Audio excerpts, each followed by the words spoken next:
Greetings from sunny Southern California and the Hollywood foothills. I'm Daniel Ray, staff apologist with Watchman Fellowship. I am not actually in Los Angeles, but the footpaths and scenic ambiance of SoCal are in fact the setting for this Street Epistemology review video. We will be briefly reviewing a few Street Epistemology clips from the president of Street Epistemology International and Street Epistemology content creator, Reid Nicewonder. Now, Reid is a nice guy. I've had some email exchanges and conversations with him. I like him, and I have nothing personal against him. Reid conducts a majority of his interviews in public along the highways and byways of Los Angeles, and the clips you're about to see, I hope, will give you further insight into the ideological ties Street Epistemology has to atheism and skepticism. As president of Street Epistemology International, Reid has a significant influence in how Street Epistemology is both defined and practiced.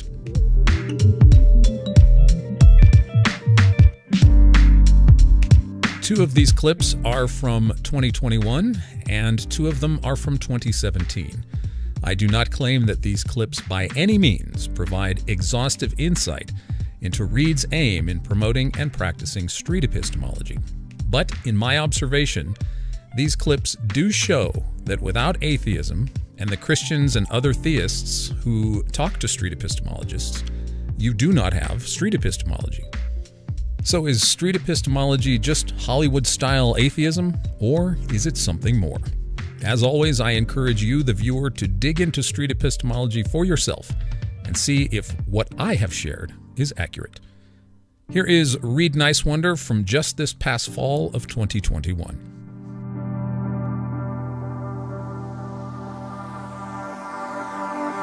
The framing from Capturing Christianity here is that it's atheists versus theists. This is what street epistemology is about. For fuck's sakes, come on. Still to this day, it's 2021. Yeah. This is what I'm talking about. Any epistemically humble, curious, wanting to be, up their rationality game, human being is welcome to learn and practice and develop street epistemology. This is, theism, atheism, it doesn't even register as like anything interesting to me. Right. Exactly. You can be on the board of directors for Street Epistemology International and think that there's a God. It's not a requirement. Yeah. And we have all sorts of denominations, like at the Australia Friendly event, we've got a Jehovah's Witness guy who has a PhD who is awesome.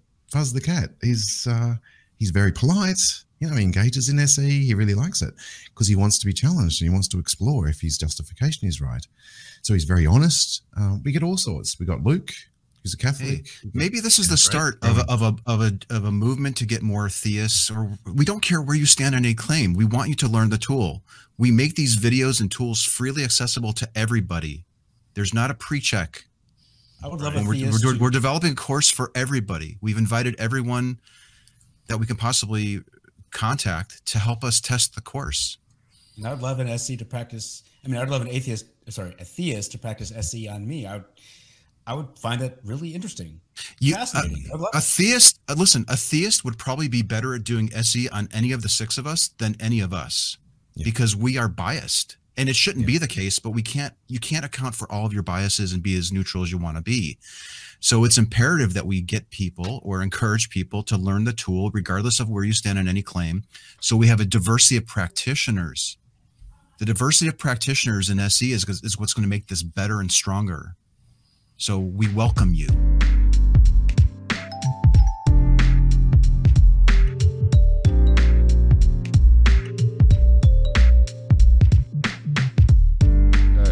I get atheist energy from you. You get atheist energy. I do get atheist energy. That would be accurate. Okay, yeah. I feel like, like me, I feel like you've spent a bit of time on atheist YouTube. Yes. Yeah. Okay. Makes sense. And the Street Epistemology comes from a book originally. It was coined from a book called A Manual for Creating Atheists. But it's been since then broadened out. There's been another book, How to Have Impossible Conversations. So it's more general now. I see. And but that's where it started. So that is definitely a thing. Okay. And I've had probably 1,000 chats about religion in the past 6 years. Wow, 1,000. I can't say I've had nearly that many. I've had quite a few. How have that gone? Have you ever changed anybody's mind? Yeah. Really?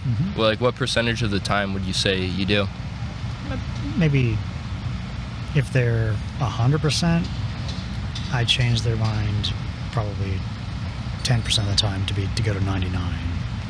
And if they're anything around like 90 to 100, maybe 20, 30% of the time, they leave with more clarity on why they believe and potential reasons not to believe. So they might shift a little bit. I've never had someone like be here and then end here. That's not really how that works. I see. With these kind of beliefs, but many in the Street Epistemology community have talked with people, and very soon after, they've, revised their confidence completely. I see. What's your approach when you talk to them? Because I find that I'm not really successful, because I don't even know if my intention is to change their mind, and because of that, I don't really care so much now. But in the past, I'd kind of be like a bit of a sardonic atheist, and just be like, ha ha ha, it's so silly. Yeah, that tends not to. Yeah, that doesn't work too well. Yeah, we found the best way is like to not have changing their mind be our top priority. But that may be a secondary goal. Right. It shouldn't be our top priority goal, because people can tell if you're trying to manipulate them or persuade them or evangelize.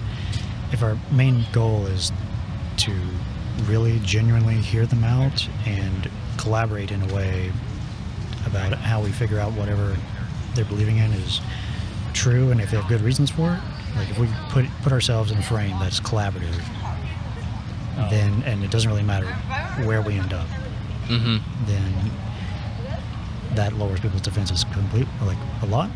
And as like a byproduct, people seem to change their confidence from that process.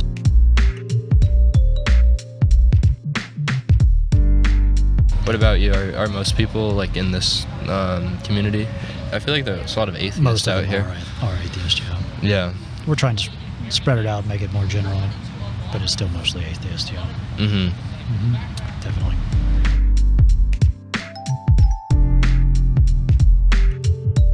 Well, when I saw this sign, I was going down the whole God route.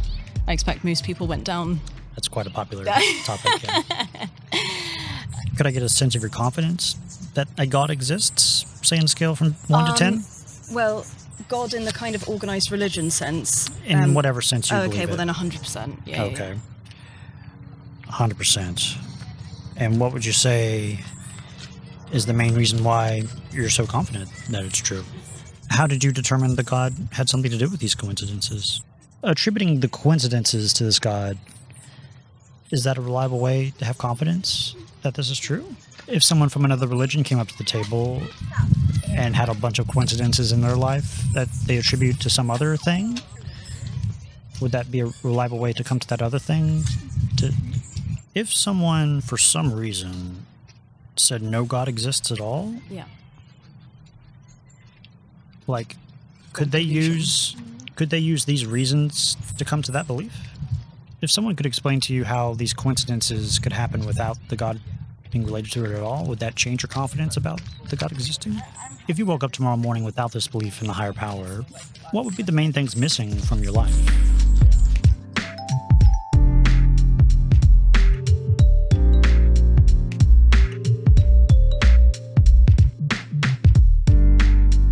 God exists. God does not exist. I'm not sure. Absolutely confident. Absolutely sure. Where's your current confidence about it? All right. Well, let's define our terms. Sure. I like the lowercase g. Yeah. That's what I always notice whenever I text with my religious friends. I always do the lowercase g to be a little gadfly, It is a little gadfly, what's a good definition for a God to work with so far? Usually when I'm talking about Is one of the things that really annoys me is when I argue with religious people, they define God in such an amorphous way that it means whatever they want it to mean. Yeah. And it's virtually a tautology, and there's no way to disprove it if it means whatever you want it to mean to you. So I'd say the Abrahamic God. Omnipotent, all-powerful, omnibenevolent, all-loving, all-good. And then the omniscience. Is that the third one? That's the main third one? Yeah, omniscience. Omniscience. All-knowing. Did we get omnipresent in there? Omnipresent. No, I don't think. I can add that. Yeah, do that. I think that's it. Like, it would be here right now? If it existed? It's everywhere, yeah. Okay. Interesting. That's their definition. So far? All right. Yeah, so if a thing that is Abrahamic, omnipotent, omnibenevolent, omniscient, and omnipresent, whatever that thing is, does that thing exist? If you define it that way, Yeah. no. Okay. Zero. You're all the way to the left.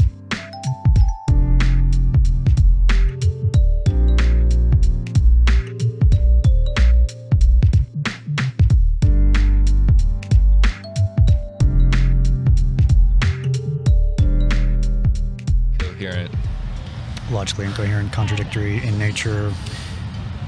There's so many problems there. Like something can't exist and be contradictory. Right. Yeah. Yeah. Yeah. Yeah. All right. That's the one reason.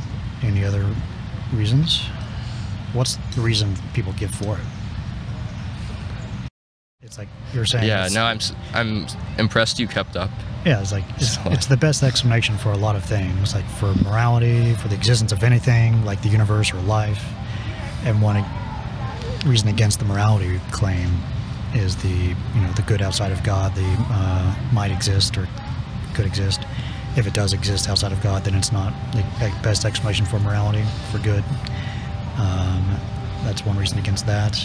And the contradictory in nature part, the examples of that are, I think you talked about that. It's basically the problem of evil. It can't be all powerful and all good at the same time if there's evil. And it can't be all powerful if it is limited in some way. It can't be all knowing and all powerful if it knows the future but can't change it. Because that would be a yes, that's correct. Yeah. Stuff like that. Yeah. Great. Yeah, we basically covered the main parts. Yeah.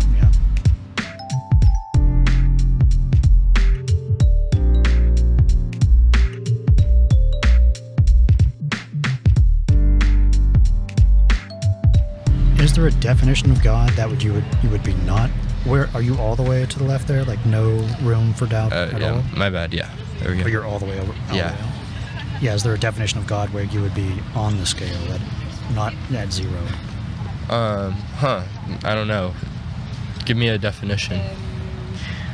Like a God that's similar to like maybe the Greek gods. It's really powerful, and it's not all good, but it's just really powerful. It's maybe it created the universe. Maybe it doesn't really care about what humans are doing. It just made the universe and peaced out.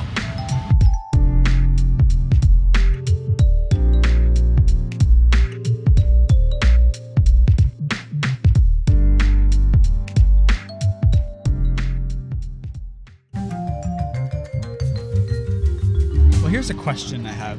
Sure. I guess, and this is something that I think is worth exploring, is the value of...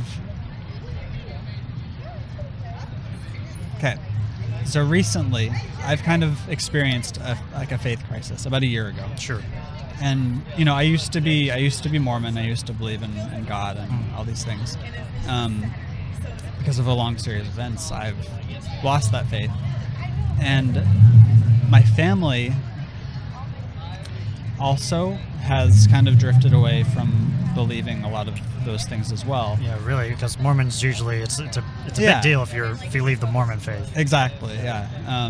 And so yeah, I mean, I've been blessed in that, like, my whole family's kind of moved away at the same time, and it's been easier than a lot of other people experience.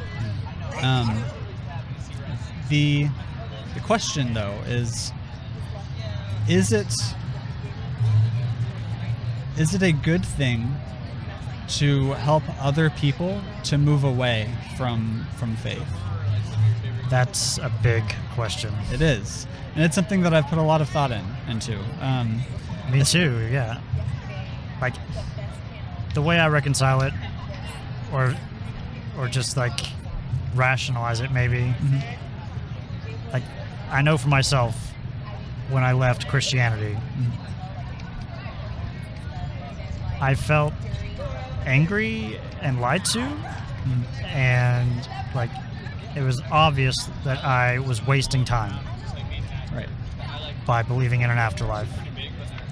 And I felt cheated out of the time I had already spent.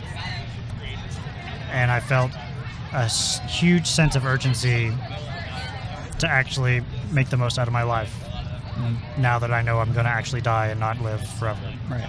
Can I ask how long ago that was? It's been 6 years now. Okay. Excellent. But just seeing the scarcity of life, like, scarcity, the more scarce something is, the more valuable it is. It's just economics. And as much as that faith and religion gives to people in terms of comfort and community, is that stuff worth being less appreciative of your time? Yeah. To its fullest extent. Those beliefs have utility, and they're like cultural artifacts that are incredibly, almost miraculous, or like we have evolved with them for millions of years, like ever since language. Like, we have been able to tell stories, and these stories have helped us in our tribes like become better people, and we're adapted to these stories. Right. And it's very complicated, and our brains are just, they fit with these types of stories so well. And like, being uncomfortable with like beliefs and truth is not something natural that comes to humans easily. Do you think that when you were 100% believing in whatever faith you had, do you think that a street epistemologist approach would have helped you maybe see a little bit more clearly what you'd, I guess, what you see now? It would have revealed my justifications to be incredibly lacking in their utility or soundness. Yeah. And that would have got me thinking, maybe. I don't know if it would have gotten me to where I am faster, but I know being insulted or being yelled at would have gotten me further entrenched in my beliefs, most likely. Yeah. Yeah, no, I think that of the different methods that I've seen, this is probably the best method. Yeah, it's to be seen, it's to be determined. Right. We're experimenting now. Yeah. Like, the data, like, the jury's still out, but I think I have a lot of confidence in it. Cool. Yeah, actually, it's funny. I saw one of your videos yesterday, and I shared it to my friend, who's also thinking about doing more street epistemology type stuff as well. That's so cool. And it was... That's so weird. I forget. It was because Anthony Magnabosco, I think he retweeted one of your videos. Really? Yeah. And he... was it the one from here, from VidCon? It may have been. Okay. Because I remember it being just a really classic example of peeling back layers and showing that, you know, I think just everything she threw at you, basically, it was like, all right, well, what if there's something a little bit deeper? Like, if that wasn't there, would you still have faith? And it was great. It was a good conversation. Yeah, it's amazing how simple questions like that can do for someone. Like, people don't reflect on their beliefs like in a deep way like that a lot of time. Right. And just doing that does a lot. Like, she was what Jonathan Haidt called like morally dumbfounded by the end. Like she had, like, her reasons just ran out. And that's all you can do in a conversation. Like, I think, like, just let people reflect on that in private. Right. And and nobody's going to be like changing their mind on camera here. Yeah, no one's going to be changing their mind with a belief like that. Right. Maybe even years. Like, but maybe one. Yeah, it's a pebble in the shoe type of thing. Yeah. Like, we need more people doing it. Yeah. Yeah.